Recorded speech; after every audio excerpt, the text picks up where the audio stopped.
Hello friends, మీ అందరికీ కూడా శుభం జరగాలని కోరుకుంటూ కేదారేశ్వర వ్రతం శుభాకాంక్షలతో మరో కొత్త వీడియోతో మీ ముందుకు వచ్చేసిందండి మన ఛానల్. ఈరోజు మనం ఈ వీడియోలో కేదారేశ్వర వ్రత కథ విందాము ఫ్రెండ్స్.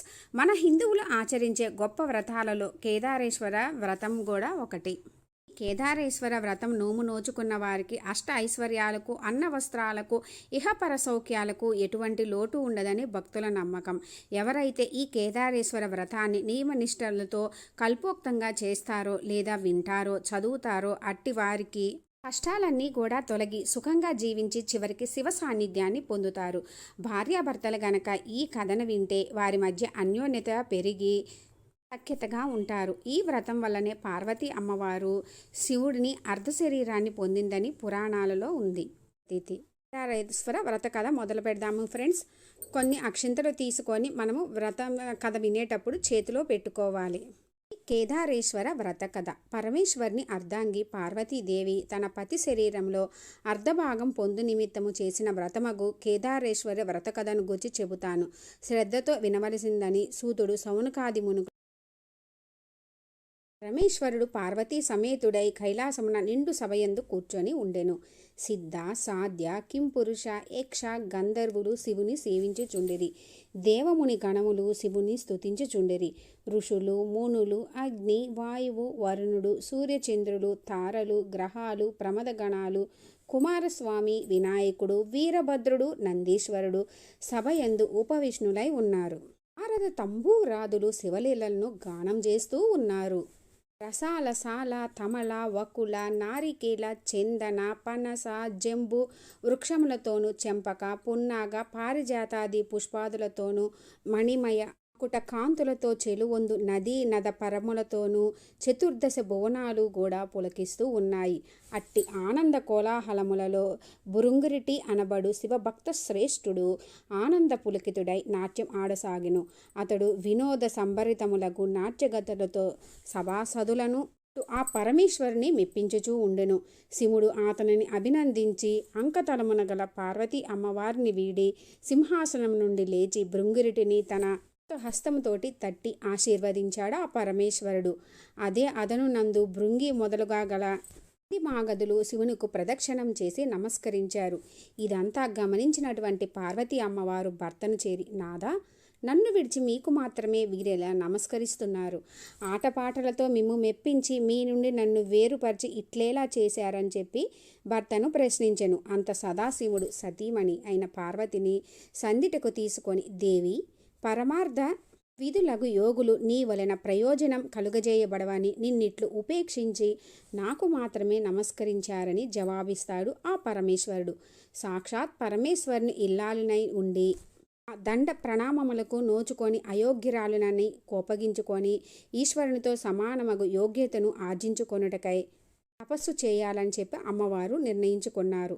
కైలాసమును వదిలి పరభశార్ధుల గజములు గల నాగ, గరుడ, చక్రవాక పక్ష సముదాయంతో నానావిధ ఫలపుష్ప తరుల దాతులతో కూడుకొని ఉన్న శ్యామలమైనటువంటి గౌతమముని ఆశ్రమానికి వచ్చింది అమ్మవారు. ఆశ్రమవాసులు ఆమెను చూసి అతిథి మర్యాదలు ఒనర్చి, తల్లి, నీవెవ్వరవు, ఎవరి దానవు, ఎచటి నుండి వచ్చితివి, నీ రాకకు గల అగత్యమేమిటని పార్వతిని ప్రశ్నించారు.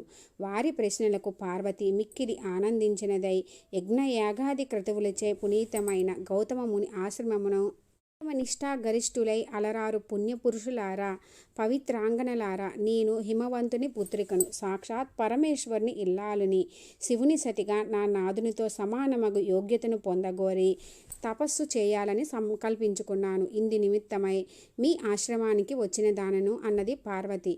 మహర్షులారా, కళ్యాణ అభీష్టులారా, నేను ఆశించిన ఫలమును పొంది శివుని అర్ధాంగినై తరించుటకు తగిన వ్రతమును నాకు ఉపదేశించుడని పార్వతి వారిని కోరుకున్నది. అందుకు గౌతముడు, పార్వతి, చితార్థదాయకమగు ఉత్తమ వ్రతము ఒకటున్నది. అది కేదారేశ్వర వ్రతము. నీవు ఆ వ్రతమును ఆచరించి మనోభీష్ట సిద్ధిని పొందవలసిందన్నాడు గౌతముడు. వ్రత విధానమును వివరించమని పార్వతి గౌతముణ్ణి కోరింది.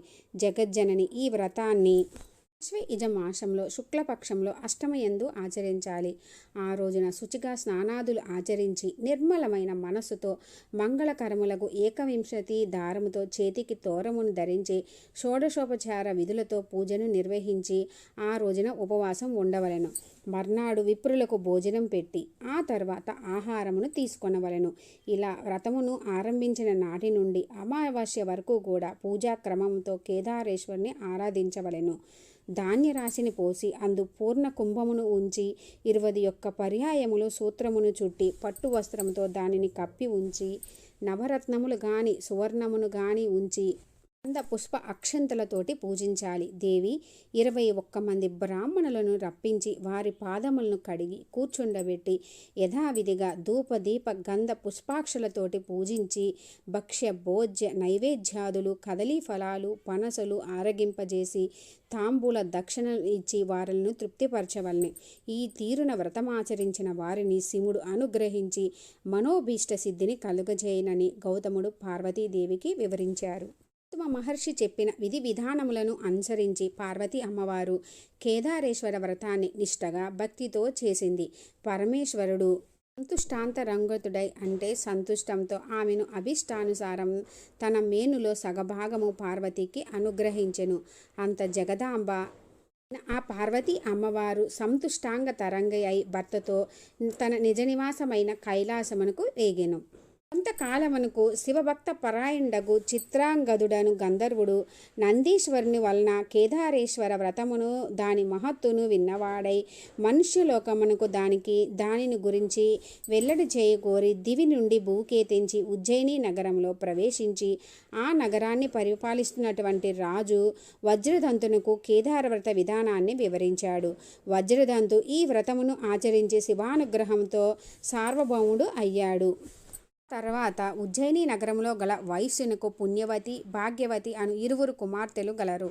వారు ఒకనాడు తండ్రిని చేరి జనక మాకు కేదార వ్రతము చేయుటకు అనుజ్ఞ ఇమ్మని చెప్పి అడిగారు. అందుకాతడు బిడ్డలారా నేను దరిద్రుడను సామాగ్రులను సమకూర్చగల సాటివాడన కాను నేను మీరు ఆలోచనను మానుకోండని పలికెను. అందుక వైశ్యపుత్రికలు మీ ఆజ్ఞయే మాకు ధనము అనుజ్ఞ మాత్రము ఇవ్వవలసిందని కోరుకున్నారు. వారిరువురు ఒక వటవృక్షం కింద కూర్చొని తోరము కట్టుకొని పూజను భక్తితో చేసుకున్నారు. పరమేశ్వరుడు వారులకు పూజా సామాగ్రిని అనుగ్రహించాడు. వారు కల్పోక్తముగా వ్రతమాచరించారు. శివుడు సాక్షాత్కరించి వారికి ఐశ్వర్యములు సుగంధ రూపములను ప్రసాదించి అంతర్ధానం అయ్యాడు. ఆ వైశ్యపుత్రికలకు యుక్త వయసు వచ్చింది. సౌందర్య సోయగం కలిగిన ఆ వైశ్యపుత్రికలో పెద్ద ఆమె పుణ్యవతిని ఉజ్జయిని నగర మహారాజు చిన్నామెను భాగ్యవతి చోళభూపాలుడు వివాహం చేసుకున్నారు. వారి తండ్రి యగు వైశ్యుడు ధనధాన్య సమృద్ధితో రాజభోగములతో పుత్రులను పొంది సుఖంగా జీవిస్తూ ఉన్నారు. మరి కొంతకాలానికి చిన్న కుమార్తె భాగ్యవతి ఐశ్వర్య మదోన్మత్తురాలై కేదార వ్రతాన్ని మర్చిపోయింది. అందువల్ల ఈశ్వరానుగ్రహం కోల్పోయింది. ఆమె భర్త ఆగ్రహానికి గురైంది. ఆమె భర్త ఆమెను కుమారుణ్ణి రాజ్యము నుండి వెడలగొట్ట వేశాడు. ఆమె పడరాని పాట్లు పడుతూ ఒక బోయవాని వింట ఆశ్రయం పొందింది. ఒకనాడు ఆమె తన కుమారుడిని చేరబిలిచి నాయనా నీ పెద్ద తల్లి ఉజ్జయినీపురం మహారాణి ఆమె వద్దకు వెళ్ళి మన దీనస్థితిని వివరించి ఆమెను సహాయం అర్థించి తీసుకొని రావాల్సిందని చెప్పి పంపించింది. అతడు ఉజ్జయినికి వెళ్ళి తమ దుస్థితిని వివరించాడు. ఆమె కొంత ధనమిచ్చి కుమారుణ్ణి సాగనంపింది. అతడు తిరిగి వస్తుండగా మార్గమధ్యమందు మహేశ్వరుడు చోరుని రూపంలో వారిని అడ్డగించి అతని వద్ద గల ధనాన్ని కొల్లగొట్టాడు. అతడు జరిగిన దానికి మిక్కిలి విచారించి మరలా పెద్ద తల్లి వద్దకు వెళ్ళి జరిగిన సంగతిని వివరించాడు. ఆమె మరలా కూడా కొంత ధనాన్ని ఇచ్చి పంపింది. ఈ పర్యాయము కూడా మార్గమధ్యము అందు చోరు రూపుడైన శివుడా సొమ్మును తీసుకొని పోయాడు. మరలా కూడా అతడు పెద్ద తల్లి వద్దకు బయలుదేరగా అంతర్వాహిని నుండి ఈశ్వరుడు ఓయి నీవు ఎన్నిసార్లు నీ పెద్ద తల్లిని అడిగి సొమ్ము తెచ్చుకున్నా నీ తల్లి కేదార వ్రతమును మానివేసిన కారణంగా ఆ సొమ్ము మీకు దక్కదని హెచ్చరించాడు. ఆ మాటలు విన్న అతడు తిన్నగా పెద్ద తల్లి వద్దకు వెళ్ళి తాను విన్న మాటలను తెలియపరుస్తాడు. ఆమె బాగా ఆలోచించి అతని చేత కేదార వ్రతం చేయించి డబ్బిచ్చి పంపింది. తల్లితో కేదార వ్రతం చేయవలసిందిగా చెప్పమన్నది. అతడు ఆ ప్రకారం తల్లి వద్దకు వెళ్ళి పెద్ద తల్లి ఇచ్చిన సొమ్ముని ఇచ్చి వ్రతం చేయవలసిందని పెద్దమ్మ చెప్పిన మాటలను చెబుతాడు. గుర్తు కలిగిన భాగ్యవతి భక్తితో కేదార వ్రతాన్ని చేసింది. ఆమె భర్త మంది మార్బలంతో వచ్చి ఆమెను కుమారుణ్ణి రాజధానికి తీసుకుని వెళ్తాడు.